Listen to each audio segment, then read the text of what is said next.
Welcome to Inside Ag. I'm Neva Roney. Today, I'm joined by Dr. Terry Griffin, economist and professor at Kansas State. Dr. Griffin, welcome to the show. Thank you. It's great to be here. Today, we'll be discussing how the northern lights that took the internet by storm a few weeks ago likely cost U.S. farmers hundreds of millions of dollars. Starting out here, Dr. Griffin, could you describe your work and area of expertise and sort of why you have a special interest in ag? My research at K-State has focused on cropping systems, especially on technology use. What I mean by that is GPS and farm data, yield monitor data, and how all that is used within the farm gates and beyond. One of the interesting connections here is that for precision ag, farm data to be a thing, we needed to be able to georeference data points from those sensors, and that requires use of systems such as the GPS system that the Department of Defense made available for civilians in the early 1990s, and other countries have done something similar since then. Today, farmers around the world can use GPS and similar systems from GLONASS from Russia and Galileo from Europe to georeference yield monitor data and soil samples and use this for variable rate applications and for automated guidance. So we do have a connection with space because of that. And so this really interesting connection. Okay, awesome. The Northern Lights show cost farmers hundreds of millions of dollars in profit. Could you explain the cause and effects of this event and why it pertains to farmers? On the evening of May 10th, many of our listeners enjoyed seeing the Northern Lights from Kansas. It was a brilliant light show. It was fascinating. And the previous time I saw it was in 1991 from Northeast Arkansas, which was slightly further south than the southern edge of Kansas. In both cases, is really far south or close to the equator anyway, far from the poles. That's a big deal. We don't get to see this every year or even every solar cycle. This is maybe once, twice in a lifetime we can see it at these latitudes. The northern lights, the aurora borealis, my interpretation as a non-physicist is this is the Earth telling humans, hey, I'm protecting you from solar activity that's happening that would be otherwise dangerous and damaging to humans with the electromagnetic radiation. Those same forces that cause the aurora borealis can impact satellite communication. And in the case on May 10th, we were having radio blackouts. We had sunspots on the sun. We had a series of coronal mass ejections that were cannibalistic. One occurred, and then another one occurred that was moving faster that overtook the first one. And so we had a series of things going on the morning of May 10th. We could even walk outside in Kansas with eclipse glasses and see a large sunspot. And that's kind of a rare in itself for a sunspot to be so large you can see it with naked eye. When I mean naked eye, obviously wear your eclipse glasses, but it didn't require a telescope. Those events that were solar originated impacts satellite communication signals moving through the atmosphere. The atmosphere, we think about FM radio and how it is different than AM radio, and AM bounces off the ionosphere to get further distance. GPS signals have to move through the ionosphere. And during those extreme solar activity events, those signals get diverted, they get bent. Sometimes the GPS receivers will have a degraded accuracy. But on the afternoon of May 10th, in some lingering aspects in the next couple of days, no GPS lock were achievable in Kansas, Nebraska, the Great Plains. And that was what caused an agricultural issue. And so we think about what's happening in May. If you look across Kansas, look across the Great Plains, Eastern Corn Belt, Illinois, we were in the middle of planting corn. Soybeans haven't really gotten started planting yet. We were at the early stages of corn, kind of in the middle. Spring wheat was being planted in the Dakotas and Montana. If we lose half a day of planting time, and we did, a lot of our tractors were not only using automated guidance, but we were using planters, seeders that may not have had physical row markers. And we were relying upon automated guidance to be able to make parallel passes to the field.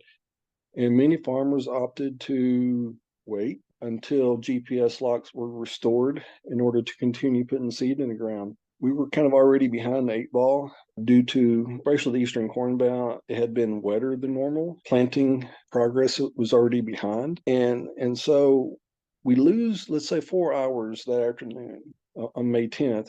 We'll make those up. We'll make those acres up, but we won't necessarily be able to do it overnight. We may have to wait until the end of the season to get the last acres planted. So it's pushing us back half a day. And in that last half day, it depends. If it's in May, probably won't be that big a deal. But if it's in June that we're finishing planting up, it pushes us into the next week, then we're going to have definitely a yield penalty on those acres that were offset.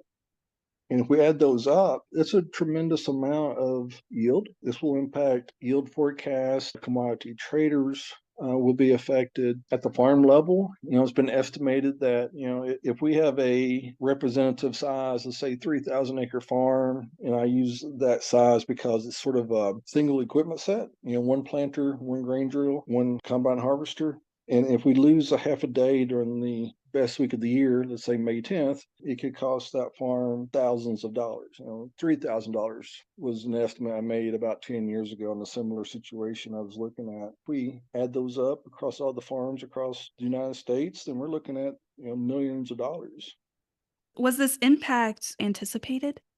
I've been thinking about it for a long time. I suspected this would occur sometime in the future. We've had similar events that have happened in the last decade, 15 years ago, but it happened in the wintertime. So no one noticed from an agricultural perspective. Happening in first week of May or happening in September during harvest, it wasn't as likely that it would happen on the peak times of agriculture because those are a couple of weeks out of the year. But the May 10th event definitely showed us that it can happen. The Aerospace Corporation, Rebecca Bishop is a lead principal scientist with the Aerospace Corporation, and I've been chatting about these things for about 4 years now. We've anticipated it happening. We just didn't know what probability that it would occur. So the good news is that we've been talking about these things. I've been recording podcast discussing this. There's been a few media articles in the last 4 or 5 years. When the event occurred in May, I was really pleased to see that on social media, in particular Twitter, many of the farmers I follow knew what was happening and didn't panic.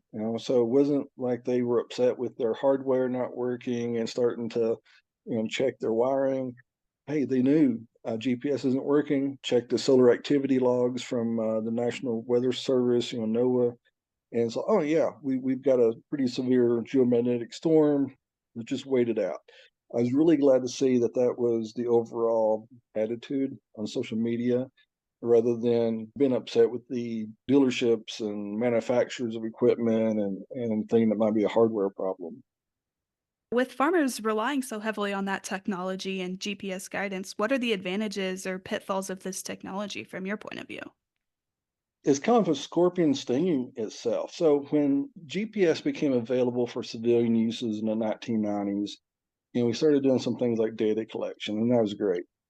But then we figured out how to interact with electronics and hydraulics on tractors and harvesters such that we could make parallel passes to the field. Automated guidance was born.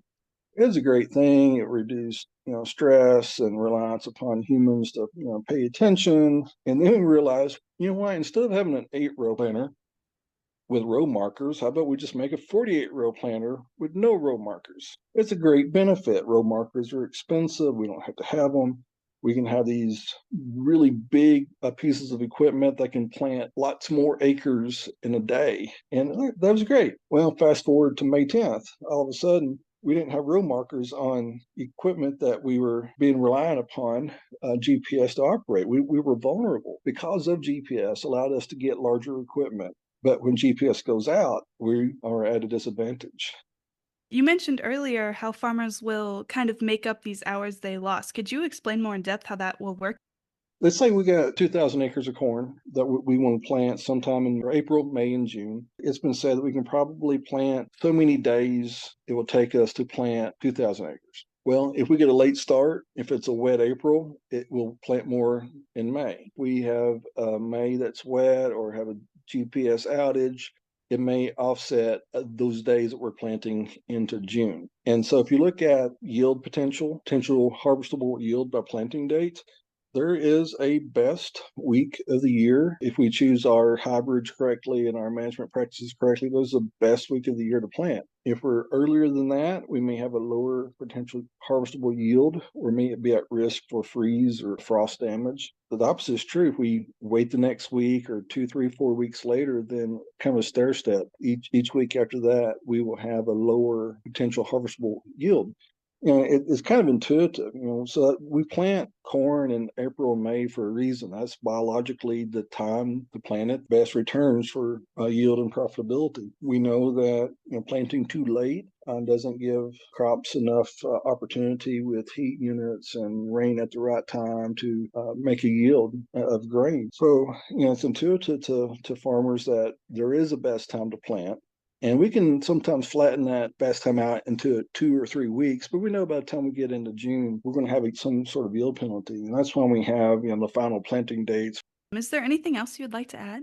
So in May, we were planting. And so it was a direct impact on potential yield because of planting dates. But we were also at a disadvantage a little bit because if we decided to go ahead and plant without GPS guidance, let's say, we were not collecting as applied planting data. And if this event occurred in June, we may not have had as applied application of crop protection chemicals if it's a variable rate. And even in June in Kansas, June and July we're harvesting wheat. We would not have been able to record geo-referenced yield monitor data. So from a farm data perspective, that concerns me a little bit. So this September, we're going to be harvesting the summer crops.